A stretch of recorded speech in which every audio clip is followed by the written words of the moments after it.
This is the Kaiju Podcast. I'm Ralph. I'm Jorge. And today we're watching Gamera, the Invincible?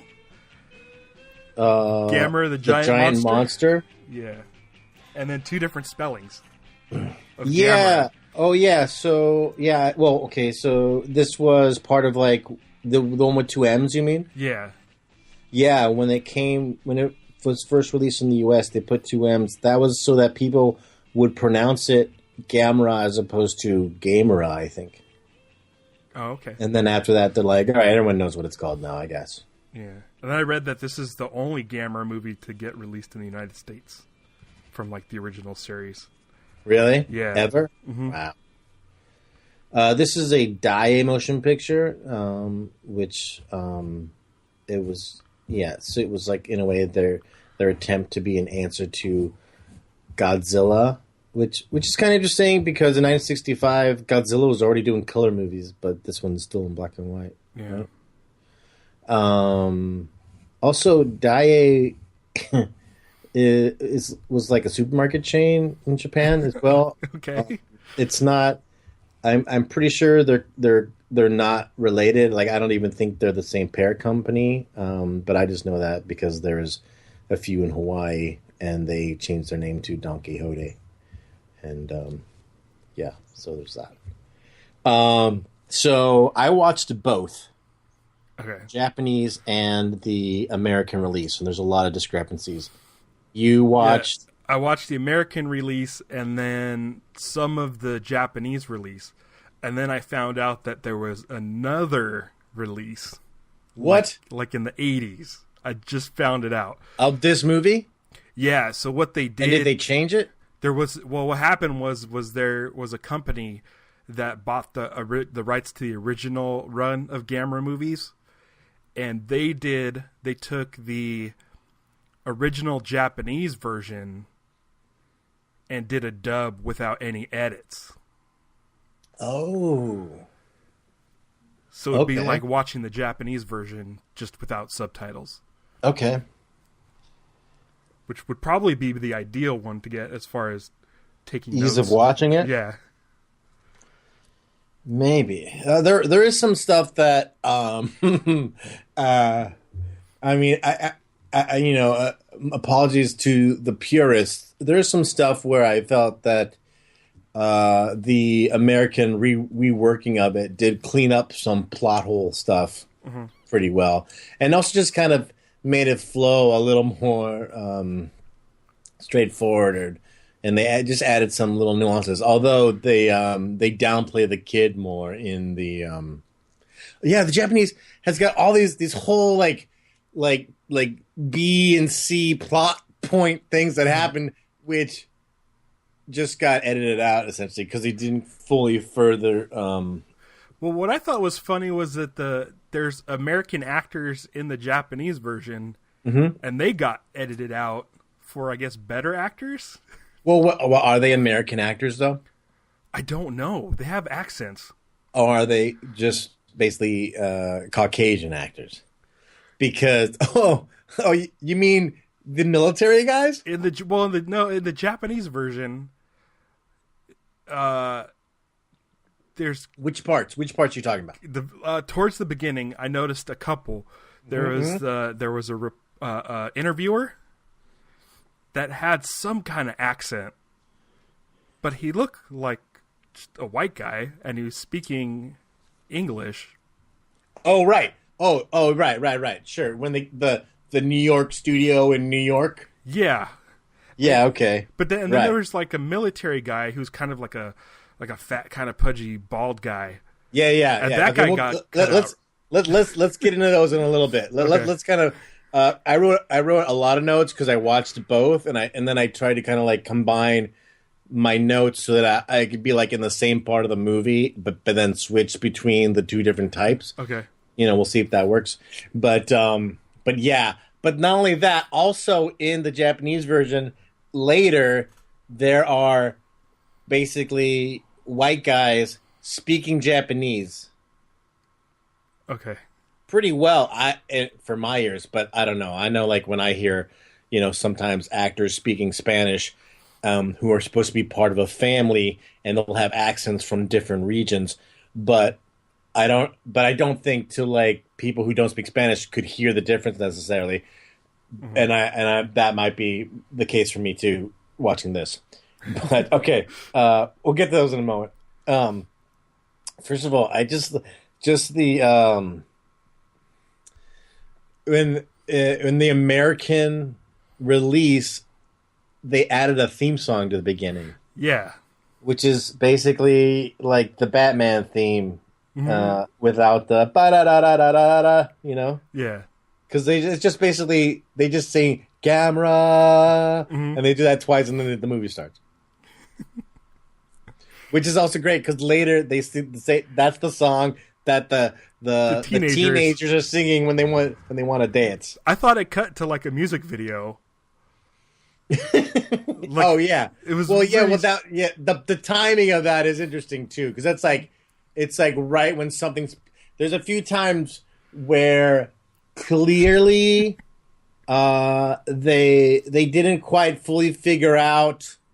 Like, I don't know, maybe if this might have been, I don't know, it's hard to rush a monster movie like this out because they're like, first of all, there's so many Gameras in this, like different Gamera models or bits that they use that, I don't know how fast and speedy they could have done it, but there's definitely some parts where they're like going, listen, this, instead of having to fill in the blanks and an explanation about how something works or what a plan is, they would just either cut away or, oh no, Gamera attacks somewhere and that's more important all of a sudden. Yeah. In the opening, that would switch between people speaking in English and people speaking in Japanese. The Japanese movie has subtitles in Japanese for the English speaking. Yeah. And it's cool because they're on the side. Yeah. Because of the way it's read. And so you'd have like subtitles in English on the bottom and subtitles in Japanese on the outer edges. I just thought that kind of looked cool. I thought it was funny that the Eskimo was speaking in like a heavily accented English. Right. So they just threw the subtitles up in English anyway. Yeah, they did. Yeah.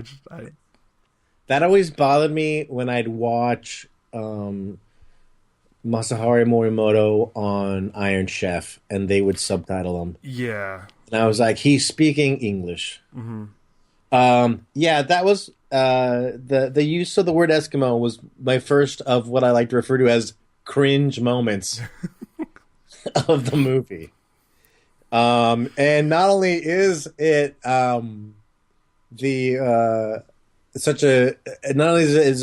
have a whole section of just cringe moments, but yeah, so the cringe moment of using Eskimo and the word Eskimo, you could also hear it when the Japanese people were talking. Yeah. They also said the word Eskimo. And in the American version, it's like they followed up the Eskimo talk immediately with a scene where a lady is getting belittled. Sexual harassment. Yeah. Yeah, exactly. It's like, yeah. Well, it's like, it's like first there's this really bad depiction of the guys in the military, and they're it's one of the guy who's up at the map is really, as an actor, is really bad. And he's got that line where he's like, "No, sir, it must be coated with an anti-electric wave paint, sir." And then whoever the general is or whoever's the commander in that post, he's almost kind of like a Buddy Hackett type. Yeah. And he's just in like, just very generic, like, calling all fighter planes. Calling all planes. And then the guy in the plane just responds back just like, this is strategic fighter.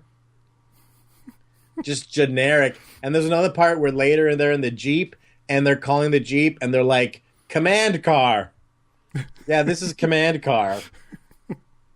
It's ridiculous.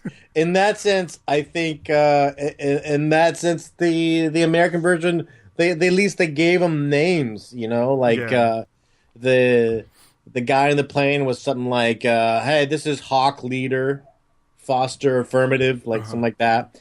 And and there was another one that was they have a different name for when they're calling the Jeep. But yeah, and also in the American version, the planes are definitely Russian. Yes. As opposed to unidentified, and they're not sure what that is. Yeah. Yeah, sexual harassment in the workplace. That's what I put. My note was racism, sexism right off the bat. Yeah, it's like let me show you how Americans do it. This is how our military goes. With there's also some other cringeworthy moments in it. There's some digs to Japan in it. Yeah. There's a part in the talk show, in the American version of the talk show, I think it was, where they're talking about, whether such a thing could exist, essentially, a giant turtle and whatnot. And the guy says to the guy, "Where'd you get your diploma? Made in Japan?" And I'm like, what? Why are they attacking Japan? Yeah. And the other cringeworthy moment, which we'll get into later, is the guy who plays the Japanese ambassador. Yeah. Because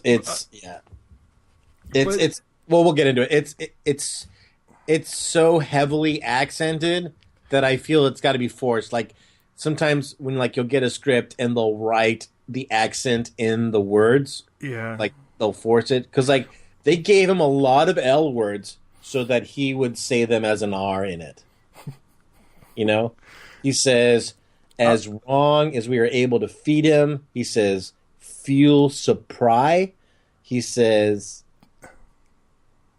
excellent, I think. I didn't know if it was a real accent.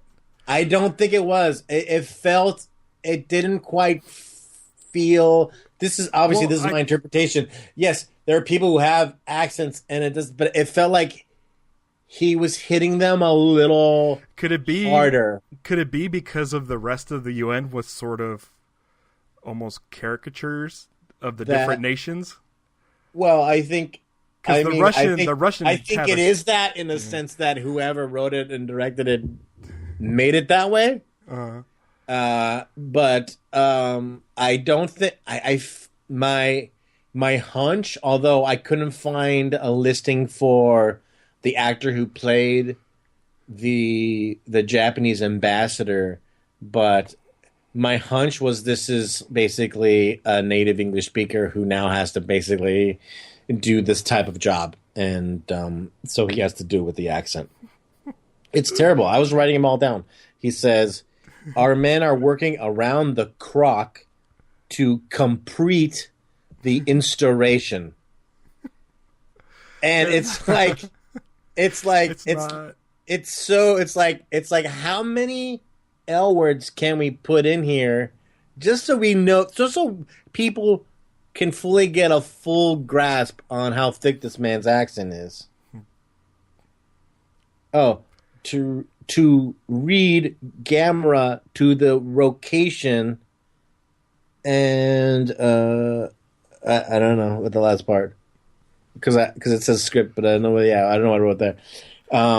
But yeah, that's what it's. Yeah, because it definitely felt like that's the kind of thing like they wrote that into the script. Like they wrote R's instead of L's in the script. Because that's how it kind of sounds when he says it. That's basically my interpretation on that. I mean, if I'm wrong and that's just what the guy's accent was, his accent really played into all the other stereotypes of the other ambassadors for sure. I like that. Go ahead. When we see Gamera, he shoots fire breath, but it's like actual, like real fire. Yeah. Oh, yeah. It's like a. I think Godzilla. It's always animated. There's. Yeah. The one thing that was pretty cool about the suit was pyrotechnics. Yes. The same thing when he flies. Yeah. They shoot basically like like little flares. Like rocket jet stuff coming out of all the holes. Wait. I was just looking at the other American military scene when he this thing comes in like it's almost like a fax, or like the message comes in, and the guy immediately asks for the general, and he hasn't even seen the piece of paper yet. Uh-huh. He's just like, the guy goes, "Excuse me, Captain," and the guy goes, "Get the general," and he's like, "Make it fast, Hopkins." And he goes, "This just came in. What is it, Captain?" And the general's like right there. He says, "General, I thought you better see this. These reports just came in." And it's like he hadn't even seen it himself. And he'd already like called the general over. He assumed it was already that important. And then immediately everybody gets down to business. And like they do like the kind of like rushing around like, "Oh, we're suddenly very busy." And it's like the whole it's very Cold War-y. Yeah. This thing. It's very much like, "Oh, we're on red alert now." And then everyone's like running around to get busy. Oh yeah, I think the Jeep is where the guy calls Red Scout to Red Leader. I think that's the guy in the Jeep. They use red instead of command car. Yeah, and they also said plan, Skylark, and destroy was another thing that general had said about like if the oh, maybe that's the plane. Red Scout to Red Leader might have been the jet planes. And so plan, Skylark, and destroy is the thing that if the Russians don't respond from us talking to them, basically engage with whatever plan Skylark is. So they just kind of added catchier names for one thing, just to make it seem like, cooler, I guess. And those planes have back missiles. I never sed that before. I liked it. Yeah. Well, I was going to say it really kind of had a moment where I started. I made myself feel stupid because, first of all, I like it when they light fake planes on fire. I think that's always cool looking. And when I'm watching these movies in Japanese with the subtitles, there's a lot you have to look at the screen for. So I started trying to essentially dictate my notes into my phone. Okay. So that, and then typing them up later, because if I look down to write something, I'm missing a lot of stuff because I can't read along. And so and then I suddenly felt stupid because it's me holding my phone up to my mouth saying, "I like it when they light fake planes on fire." That one that caught on fire was cool because usually they catch on fire and just drop. But this is this like long sweeping arc. Yeah. And then I guess it had nuclear bomb on it because it explodes into a mushroom cloud. Right, exactly. And that's what wakes Gamera. Yeah, and that opening of Gamera popping out and they're just like all this snow is being blown around him and stuff. That was pretty cool. Like, actually, that would be a cool... I went looking to see if they made a snow globe of that particular image where he's half sticking out and all the snow going up around him. They don't. But they do. But they do make a snow globe that is Godzilla hugging Minya. Okay. Which is weird because so far it does not seem like that's really the kind of relationship they have. No. There's an opening credit in the Japanese, and it had someone there who had a credit for what was called planning. Oh. And I wasn't sure exactly. I had a guess. It's this Yonejiro Saito, who's, I guess, the planner on that movie. And when you go to him on like IMDb, he planned a lot of movies. I'm guessing it's something like a production manager type of job. I think, or it's one of the producers in that. But I'm pretty sure that's what planner is, because like they tend to handle like the like kind of like the management of the running of the crews and stuff like that. They accept that Gamera's a turtle right away. Yeah, and in the American version, they really they don't know what Gamera is, but it seems like in the Japanese version, they've heard of Gamera before. Like he's more of a legend, and they kind of know more about him. Is that right? I didn't get that they necessarily knew about him. I mean, they knew that like the Inuit guy who gave them the rock that had the picture. and that he called them like something like the devil incarnate or something like that.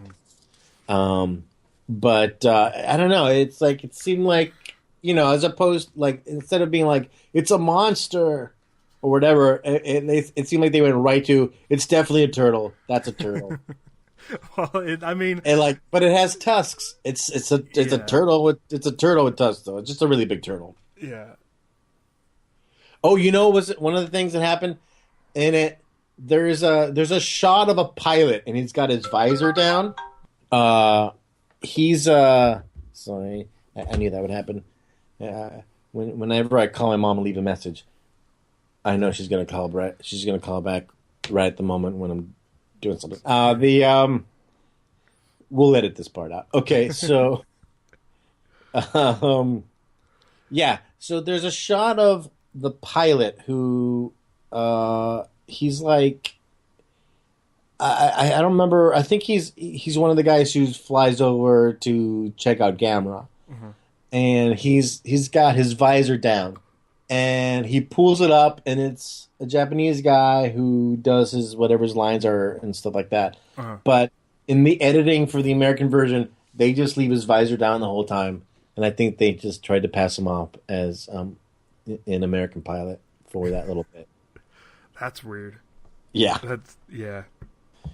Because not only did they cut stuff out and put stuff in, they moved things around a bit as well. I felt, as far as like certain footage that they go, well, we can use this footage over here, and it'll work for what we're doing.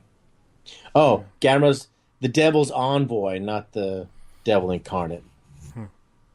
Yeah, they were definitely like you kind of got the feeling that it wasn't going to be, the lines were not going to be waves, the way they kept emphasizing that these must be waves. That's just kind of like what you start learning to be like, if everyone's pretty sure of something, they're going to do a switcheroo on us.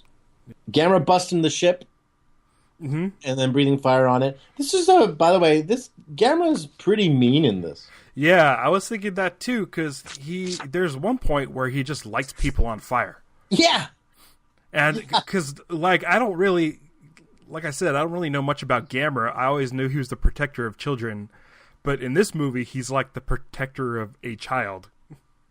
Yeah, and he's barely even that, because the whole reason the kid's in trouble was because he's breaking the lighthouse.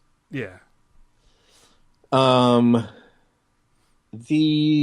thought, okay, so the New York studio in New York, New York News. It was kind of in the Japanese version. It is kind of interesting that he gets like introduced in English, and like he came to New York to do a whole speech in Japanese. In the American version, though, one of the guys reminded me of Lewis Black. This is great. Is that the guy? Yeah, the American. The Japanese version of the news show is very kind of straightforward, kind of like almost like Murrow type of straight to the audience kind of news. Yeah. But then the American one is kind of like this talk show where they're like smoking cigarettes. It's kind of like when you look at like old, Carson episodes or those kind of things, and they just kind of go back and forth, but they're at odds with each other. Yeah, I thought one of them looked like Lewis Black. The one that was really negative against everything. Yeah, that one. Yeah. Same thing as the whole thing. He's the guy who says diploma made in Japan. That guy. Yeah. And also Senator, and he's like, Dr. Hidaka, is he qualified? I've never heard of him. Yeah. Yeah. Well, I won't be coerced by the schoolboy myth of flaming dragons. Yeah, they definitely were trying to punch up the American with characters for sure. Yeah, it made me kind of wonder, like, since Gamera's so mean, when he kind of breaks good, like is it that this whole thing where he saves the kid that got a really big response? So then everyone was like, oh, maybe we should push more in that angle or not. I don't know. Baloney, says scientists. Do you think they're doing the headline spins? Do you think that Gamera, the suit or the monster, should be like a crawling monster, like Angulus or Baragon or something? Yeah, I do. I wish it was. Because he looks There's really something weird about him standing on his hind legs. Like, it's kind of like you did that when you were a kid and you played with something that should be on four legs, but you kind of like sometimes would rock them up and play like they were walking on their hind legs. And it looks weird. It looks like he's looking up the whole time. Yeah, he's like knocking over buildings, but looking straight up into the air. And it looks like he's knocking over buildings because he can't see where he's going. Yeah.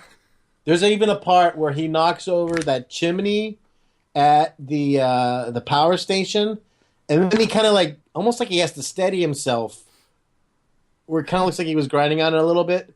But it was definitely kind of like he holds with both, like he knocks it and then he holds it with both hands, like he was going to get tipped over.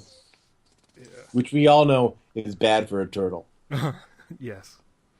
But if you have rockets for your nubs, then yeah, that's the best solution. Yeah. Did you? So, one thing I was told was cool is okay. So like, there's the scene with the guy on the bridge. The guy, yeah. Now, first of all, that guy is the version I had also had a second audio track of commentary by I don't know, some guy who was like an expert, I guess, in the history and stuff. And I didn't watch it, but I did when I was kind of scrolling through and fast forwarding different parts. I stopped on different. I'd see like, okay, he does this, and then I'd go to like a few chapters ahead and see what happens. And so this guy is at the time was like a very popular character actor. So it like him coming on would basically be like a cool cameo for them to see. And a lot of times he played basically funny drunk guys and stuff like that. Oh, okay. But also the same guys later when they're reading the paper about Gamera, there's a part where his wife says something like, "Man, the worse things happen the older you get," or I'll have to find it when I get there. Yeah, I have so many things in here that it's just like I can't. It's hard to search through them. That's why I have to go slightly in chronological. I like that they worry about the kid. Like they're like his obsession with turtles is disconcerting. Yeah, it is.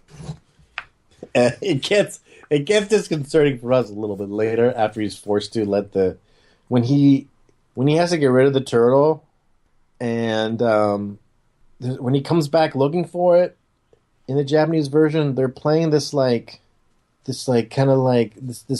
music as he's like kind of walking down to the beach. It's almost like a romantic scene. He's coming down to try and find his turtle again. By the way, Gamera's a really good hider for his size because he pops up, ducks down, and the kid misses him completely. Yeah. Until he pops up again, and he's looking for Gamera in this pile of rock. Well, he's looking for his. Well, in the American they called him Pee-wee, and in Japanese he's Tibi, which is his little turtle. And he's looking for him in this pile of rocks, and I was like, did he leave him on a pile of rocks, or did he bury him under a pile of rocks? Because either way, those are both bad ideas for setting your turtle free. Yeah. But in the Japanese version, the kid thinks that his little turtle turned into Gamera. Oh, that makes sense. Because the kid's really obsessed with Gamera, and in the American version, they just say because he likes turtles. In the American version, he thinks that his turtle got scared of Gamera when he showed up. Yeah. And yeah, so that's a huge discrepancy between the two as far as like plot points. There's a whole bunch of stuff with the kid that is not even in the American one. The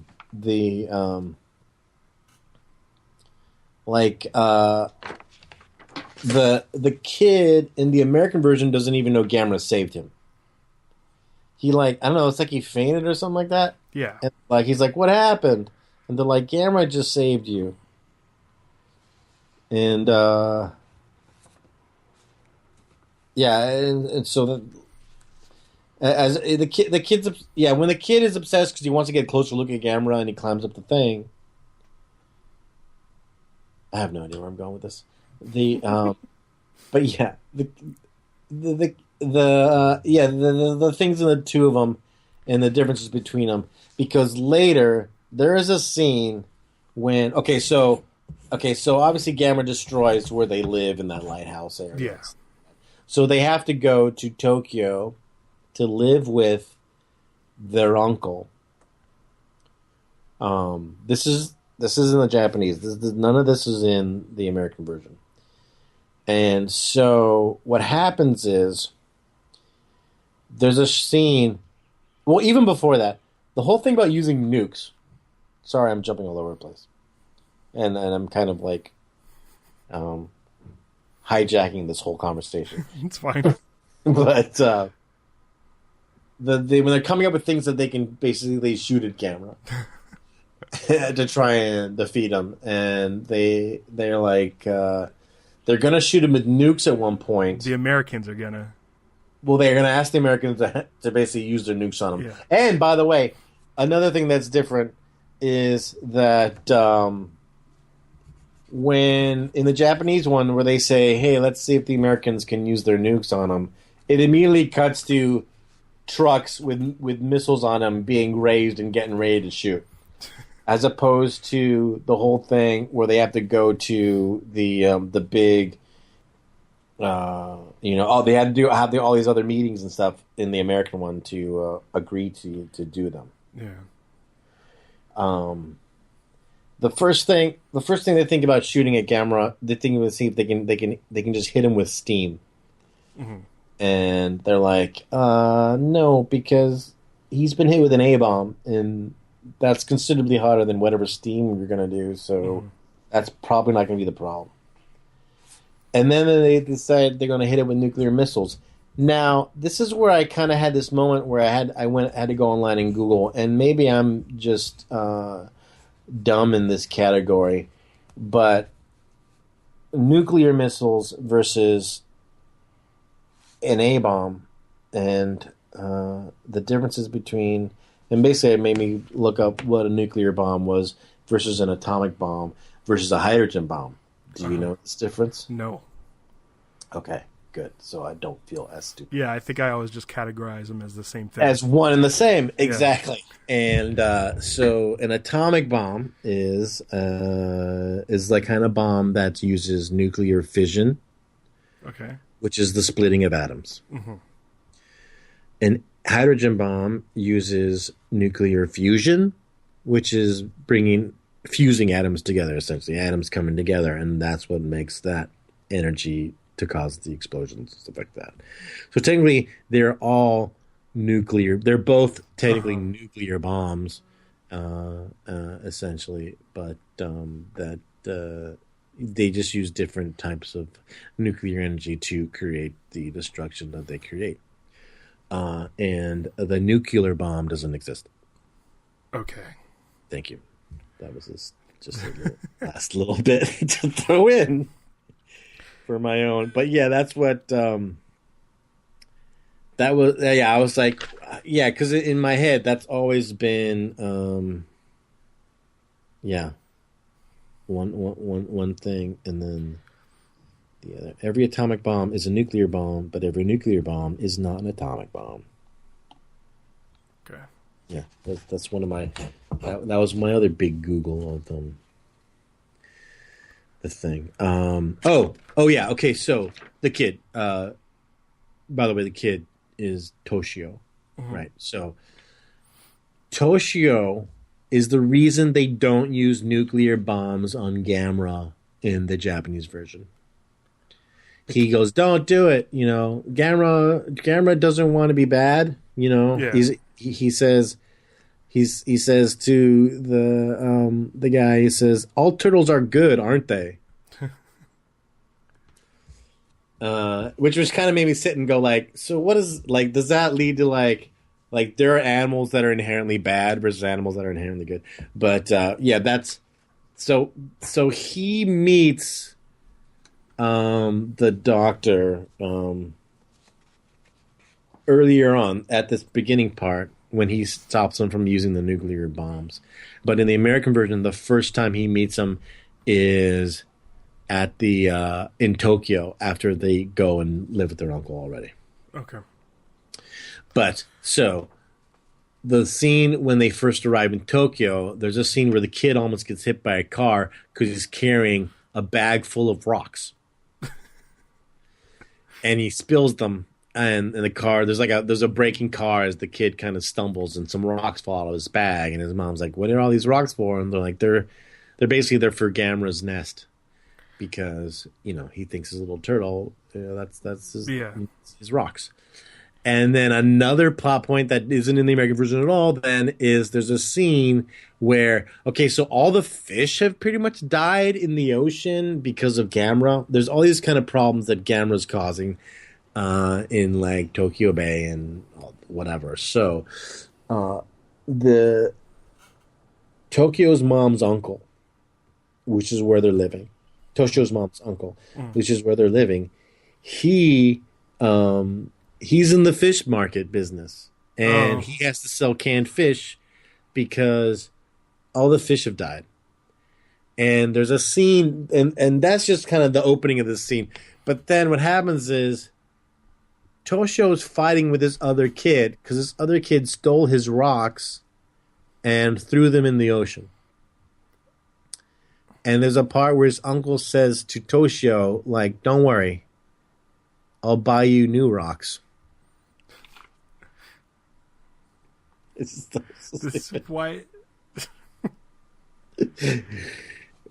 I'll buy you new rocks. I mean, yeah. I know you can buy rocks at the store, but still, it's just so stupid to buy kid rocks. Because he lost his rocks. Yeah. I mean, just pick up rocks. Yeah. Yeah. Okay. Oh, they also mentioned that so electricity makes Gamera stronger. I was like, oh, where'd you get that idea, King Kong vs. Godzilla? 3 years earlier. Gamera eating fire. Yeah. It's great. Mm-hmm. It's just running the film backwards. Mm-hmm. We get it. Except they can't do it later. There's a part where when Gamera's approaching the island and start lighting all those fires on the ocean, we're supposed to think he's eating all that fire, aren't we? That's why it's attracting him? Yeah. But then he can't move towards they didn't fully think out how to make it look like he was both eating the fire as he was moving towards the ocean. Yeah. So in that sense, they had to go back to the other way. Yeah. I noticed that too. But the first time he was eating the fire, I'm like, why is this film reversed? It looks like the fire's going in, and then they said, "Oh, he's eating the fire." I'm like, "Oh, okay." Yeah, cut to the Colonel Sanders guy. A fire-eating dragon. Interesting. I like that Gamera drooled a lot. He's there like is a monster. Stuff in the close-up. I like the close-up of his face. They had stuff hanging out of his mouth. Yeah. Yeah, that was a great thing. Like I thought I didn't know that was drool. I thought it was like seaweed. Oh, it could have been. Yeah, I just assumed it was drool. I know. I like that detail in it as well. Although it felt like they had this thing like his eyes was constantly moving. Yeah, and later on, it looks like his eyes were just like white. Oh, really? I don't remember him going completely white. But there's parts where like his eyes were constantly moving while he was doing something. So it was like he was not so it didn't look like he was focusing on anything, even though he was moving in a certain direction. Yeah. The other thing about the guy on the bridge, just to kind of go back there for a second, the first time he sees basically the flying Gamera, and people who know Gamera know that that's who that is. Yeah, but you got to figure at that time no one knew that's what that bit was. That was just another thing. You think? I'm assuming it would be like, I don't know. Okay. I don't know. Do we get stuff like that in America? Like it's a cameo, right? No, I don't mean that, but I don't mean necessarily that guy. But I meant the fact that you see the Gamera UFO, Uh huh. you see it fly across the sky for that guy, Yeah. and we haven't seen Gamera turn into the UFO. But like in a sense, we already knew that was Gamera, even though the first audiences who saw this movie wouldn't necessarily know. Yeah. That's what you mean. That's what I was just kind of thinking. It would be like Shin Godzilla, where we're like, oh, what's this other monster? Right. But now that we know that's Godzilla, It's Godzilla. It's like, yeah. oh, it's like, it's like Godzilla larva. Yeah. I thought it was interesting that they went with that kind of animated UFO, Yeah. but it kind of looked cool. Yeah, they put like little like scales on its back. Yeah. Although it was kind of like when. Okay. So Gamera. So there's the whole plan. Plan Z or Z plan. Well, no, before that, first Okay. there's Operation Deep Freeze, Yeah. which was they called it like they there's a part in the Japanese version where the guy basically says like, let's come up with a plan. We'll call it Operation Deep Freeze.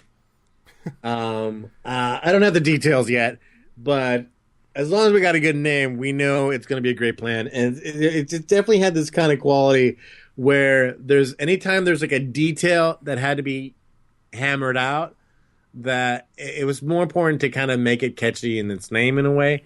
So it's like the name Operation Deep Freeze comes up, and then the military guy goes, oh, you know what? Guess what? We happen to actually have freeze bombs that we've been developing. Like, good. But what else you got? You know, it's kind of like, oh, it's a good coincidence that I happen to name this plan Operation Deep Freeze. Dude. The American version, he writes off that the Frozen isn't going to work because he was already. Oh no, he just kind of comes up with this as an idea, but in the American version, they added this extra explanation where he says, well, since Gamera was found frozen, essentially, he was frozen in the ice before, maybe freezing him will work again. Yeah. Which I thought was a solid plan. Yeah. Now, the Gamera going up the mountain is like a mechanical Gamera. Okay. Like, not a guy in a suit. Like, it's a model that kind of, like, moves up the mountain like a car. That was one of the moments where I had advanced the voiceover, the commentary track, and it added that detail, so I just wrote it down in case anyone was interested. So then he gets stuck at the top of the mountain. At least he looks like he gets stuck at the top of the mountain. And then they freeze him, they light a bunch of dynamite, and they flip him on his back. Yeah. And then proceed to make fun of him and Yes. laugh at him.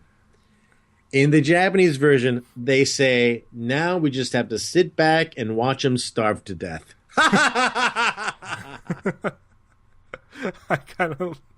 I mean, those soldiers were kind of like dicks, even in the American version. In the American, they were dicks too. And What did they call him? I didn't understand what they said. They said something like was, I've heard of being like turtleized or something like that. He said something like he knows he's like that. He's like what you call something like a tawny tuck-in. Oh, I don't. It's some weird thing. I was like I kept backing it up and being like, what are they saying? But as soon as they started laughing, I'm like, oh, these guys are done. Yeah. They also were laughing at him, and then he sucks his head in, and then he sucks in his arms, and they're laughing at him. And like, oh no, that's when they call him Tawny Tuckin, and that's also in the Japanese they're laughing at him. Look at him, he's ashamed. He's ashamed because he got stuck on his back. Ha ha ha ha. Then and then he takes off. Yeah. He spins. He takes off upside down. We never actually see him flip, but then the cartoon version of him flying, he's right side up. Yeah. And there's a great caption in the Japanese version in English where it says, a turtle can fly. It actually put like the F dash fly. Like a ghost? Yeah, exactly. The sign that says Gamera Countermeasure HQ, that's what the Japanese sign. And then there's all these pictures of Gamera, who's like going on like a sightseeing tour. Yeah. Because it's like the it's pyramids. Like Gamera UFO and all like famous landmarks of the world. He's like the pyramids, the Eiffel Tower, the Great Wall, the Statue of Liberty. Z-Plan. Z-Plan. Talk about Z-Plan.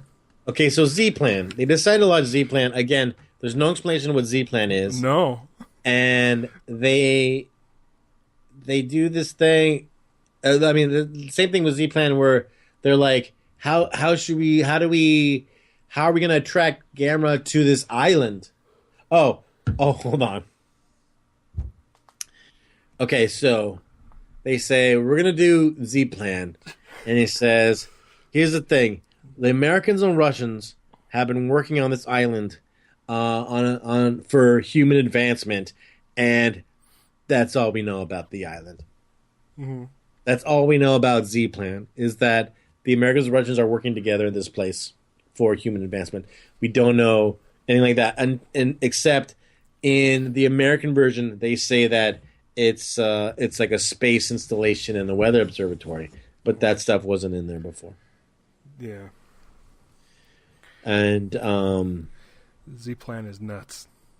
And they're like, and it's because like all that they say about the Americans and the Russians working together in this place where they have this building, and in this building and then suddenly they cut to Gamera attacking the airport, and then the kids dancing, and the kids would rather dance than run away from Gamera. Yeah. So he burns them.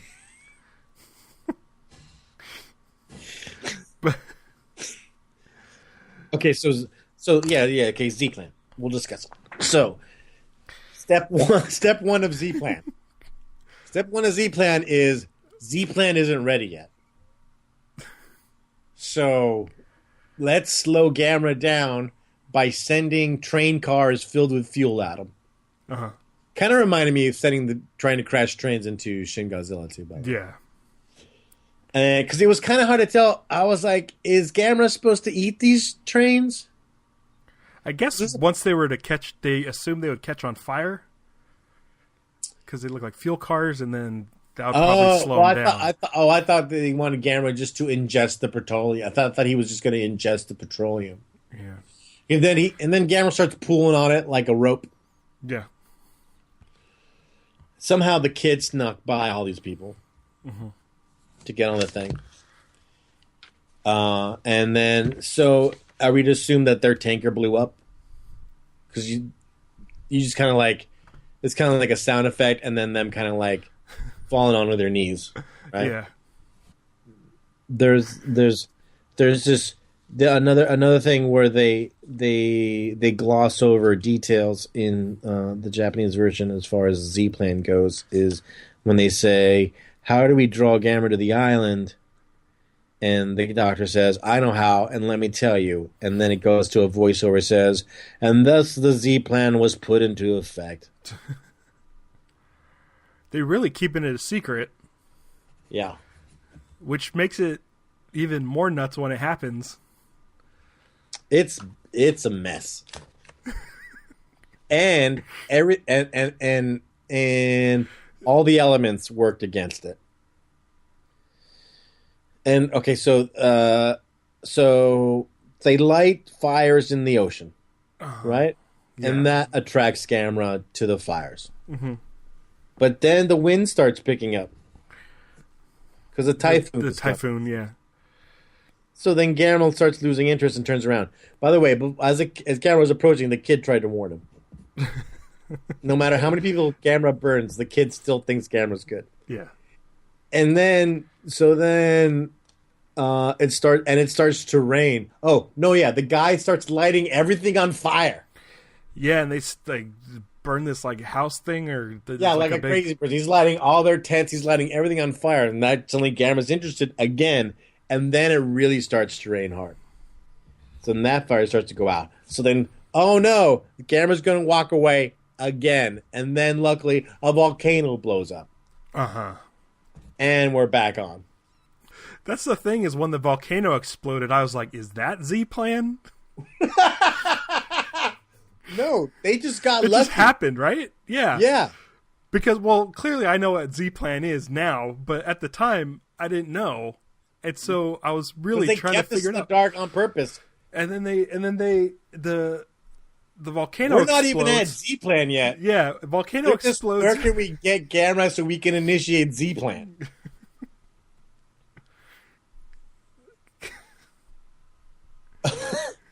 Okay, go on. You haven't. Well, I mean, I was just saying, like, they kept us so in the dark with Z-Plan that I assumed, oh, wow, they were able to explode a volcano. That is pretty. Yeah. That is pretty crazy. And that is Well, a good yeah, you idea. thought it was an explosion until they called it a volcano, and you're like, oh, that's a volcano. So then, okay. I don't think they could control that. Yeah. I did love that whatever that futuristic set. With the bridge, the little bridge car thing or whatever. It's the coolest. It's really a bummer. The American version.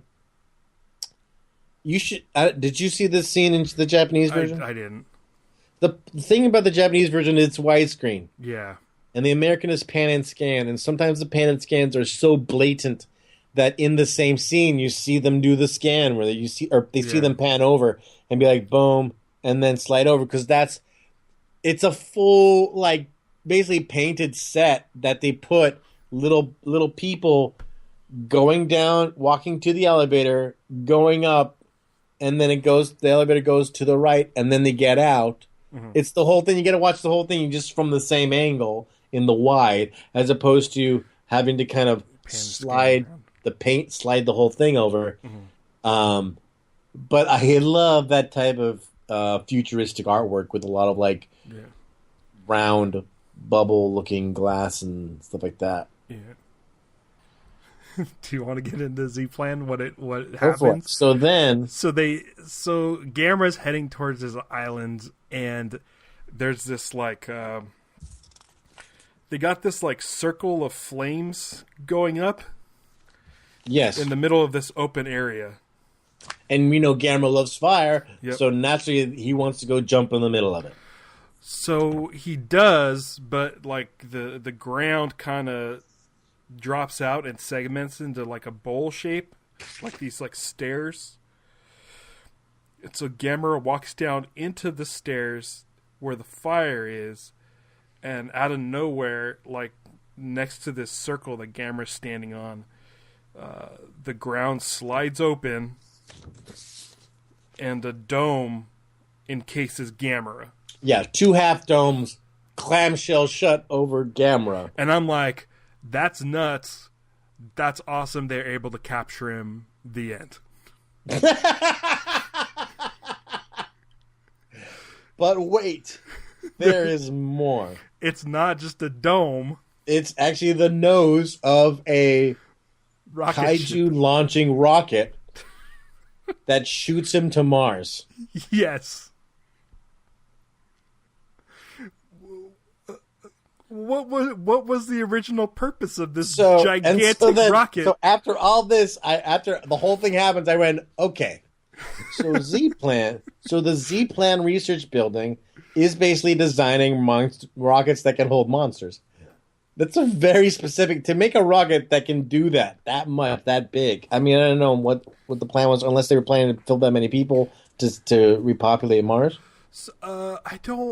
It's huge. Gamera's bigger than buildings. Why would you need a nose cone that's bigger than buildings? Why would you feel you need to send buildings? I don't know. And then as if you could send a building to Mars and then just kind of set it up. Well, it's also called Z-Plan, meaning that it's the last resort, I guess. Oh, because there's Plan A, there's always, and then you got to always have a Plan B in case that fails. Right. Z-Plan, which is being built by the Russians and Americans together, they're bracing for the worst, I'm assuming. Were they just going to stuff that full of people and send it to Mars? Yeah, I don't know. But it's literally a big, empty nose cone.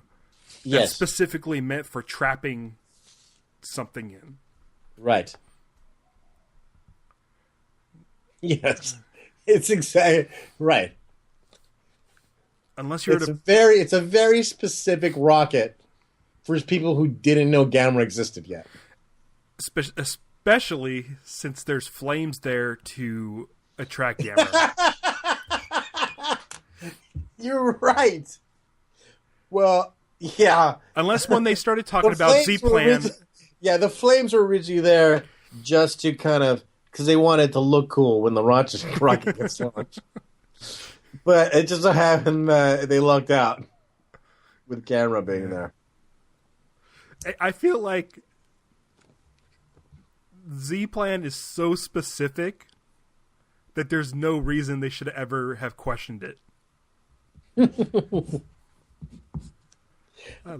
You mean they should have started with Z-Plan?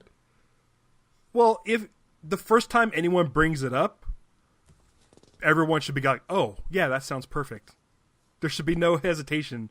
There should be no deep freeze. There should be no... Oh, yeah, yeah. This other stuff, it should be, as soon as they talk about Z-Plan, that's it. Right. It's the craziest way to dispatch a monster in any movie I've seen. Yeah. Yeah. Yeah, although it is kind of fun looking when the dome closes up on top of it. Well, yeah, I was like, oh, whoa, that's makes sense. Make a trap using the thing he likes. You bait him with fire and close him in an impenetrable dome. Perfect.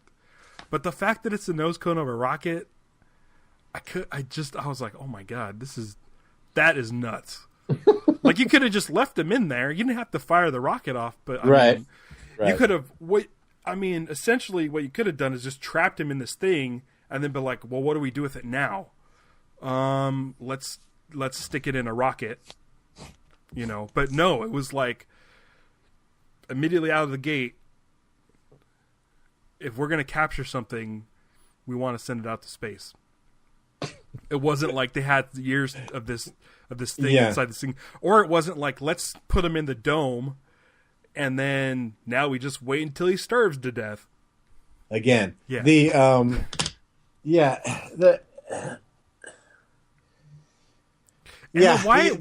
idea of what Plan Z would be like this idea of Plan Z. This is something they've been working on. Imagine a world that Gamera doesn't exist. Yeah, it's like, why? What else would you need this for? Yeah. I mean, rockets that go to Mars, great. But the dome, it's the dome, really. And it's the dome that you can, like, sneak, just sneak up on people. Yeah, well, they say Plan Z is the hope of the world. Yeah, and then why Mars? Why can't they just send it out into space? Have it keep going. I just think it's because Mars is catchy. Yeah, Mars is the place to go. I guess if it can fly around like a UFO, I feel like just send it out into space as far as it can go. Just from the Gameras that I had known before, I didn't realize that when he flew, he also sucked his head in.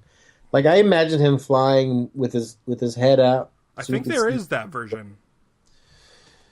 It's I guess the non-spinning version, but yeah, I'm interested in what the difference is. Like, what kind of does he go faster with his head sucked in, or what? I'm wondering what when that's the best thing to use. Gamera destroys the Tokyo Tower,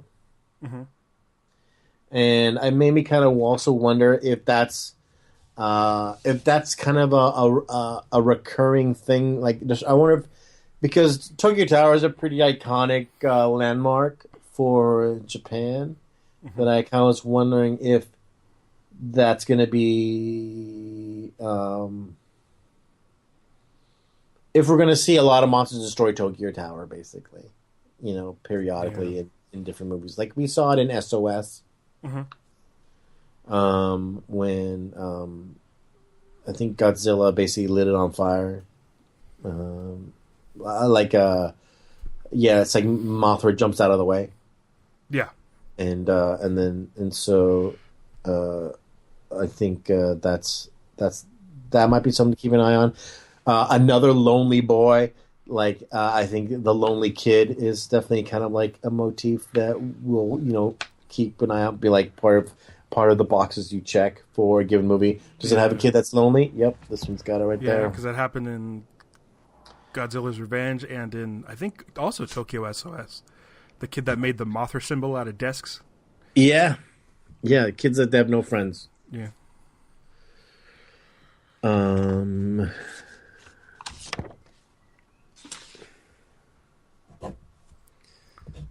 comes out the holes. A lot of people. What? Fire come out the holes. Yeah. Oh, so in the suit, there's like when they do like the white shots of Mothra walking, it definitely looks like they were like they told him, "Hey, move your arms more when you're walking." He kind of moves them in circles because it looks better. It seems like that's what that might have been part of like his direction. A lot of people get hit by falling concrete, and it doesn't faze them. Yeah, I've noticed that too. I never at one point did I think Gamera kind of looked gigantic. Never? No, not really. Like sometimes you can look at like some shots and it's like, I don't know. What do you mean? Like you didn't buy that he was gigantic? Yeah, I don't know. There's something about the models or something, or maybe it's the way it was shot. I like destroying the buildings. Was pretty good. There's one building that was called something like New Tokyo. Mm-hmm. Which was kind of interesting that him killing it. Like I was wondering if New Tokyo meant anything other than just New Tokyo. I just kind of thought it was kind of funny. So when I went to look at the credits in IMDb, I went because I wanted to see. I was looking to find out who the actors were who played the military guys at the beginning of the Japanese that I thought were so bad. And and I'm pretty sure it's these guys. All these people play U.S. Arctic base personnel, and their credits are just single name, like just last names. I saw that. Richardson, Strahan, Ransom, Brown, and Hartman. Yeah. And that also kind of made me think. And then I looked up one of the guys because one of the guys had other credits. It might have been Strahan, and his credits were for movies that weren't in. I don't think were in English. So it also made me think that they may have just been people who they hired as opportunities there for it. Also in the credits was a stripper A and a stripper B. Did you remember strippers being in this movie? No. I looked for it. I didn't really see anything. Yeah, I told you to keep an eye for strippers after I saw that. I didn't see any strippers. Whew. Yeah. I liked it. It was interesting. It was weird. It was interesting. I don't know if I liked it. I mean, I like seeing Gamera because I don't really know much about Gamera, so being able to see what he can do was cool. Yeah, even though he looks weird on his hind legs, I do like the design. I like his tusks. Yeah. I like his face a lot. Yeah, I like the spinning UFO where it's like they took the puppet. I just think it's like I have this feeling like we have to kind of respect this Gamera as like this is the one that started it all. Yeah, but it's not like it doesn't. I don't think it's like when you watch like the first King Kong where you're like it's really a great movie. Yeah, or even the first Godzilla. Yeah. I don't think it has as. I think we'll appreciate later Gameras more, and I think Gamera will kind of come into his own more in his whatever the friend of children kind of business. Yeah, that stuff starts really kicking in. But I felt it's worth watching for our education, and it was really interesting seeing the two versions and how different they were. Yeah, just the short amount of the Japanese version that I did see, I noticed a lot of difference. And there was one thing in the Japanese version, I don't know if this is because it was widescreen, but I noticed it in the Japanese version at the very beginning of the movie when the jets first take off from the base. It's like a model shot, and the jets take off, and there's one jet kind of that didn't take off, and it's sitting next to the base, and before the shot cuts away, that little jet just kind of falls over. Oh, really? Yeah. That's great. I did like the little model jets. Yeah. That's all right. All right. That felt very thorough. That's over an hour. Jesus. Yeah, I overall I enjoyed it. It's fun seeing a different monster other than Godzilla, and I definitely feel like we need to space out Godzillas. Yeah. Just because I think obviously we're going to favor Godzillas more. Yeah. I predict, and so I just kind of feel to so that we don't shoot the Godzilla wad all at once. Just kind of get to see the other things. And I mean, Gamera's huge as far as contenders. And so just kind of going through that one, and it definitely kind of felt like Godzilla's we can jump in anywhere, and we kind of feel like we know where we are. Yeah, and just kind of educating ourselves on Gamera. Yes. The next episode will not be Godzilla. No, it'll be Mothra. Still Toho, though. So, yeah, still Toho. And Mothra eventually ends up in the Godzilla universe, but this is the original standalone Mothra movie. Yeah. Looking forward to talking about that. And then, everybody head to kaijupod.com, and that has all of our previous episodes and links to our Facebook, Twitter, and Instagram. And there's also a link to, if you're not subscribed on iTunes, there's a subscription button for that as well. And and until next time, I'm going to be hanging out on Mars. You took mine. I'm going to... You know what? Screw Mars. Let's just keep dancing.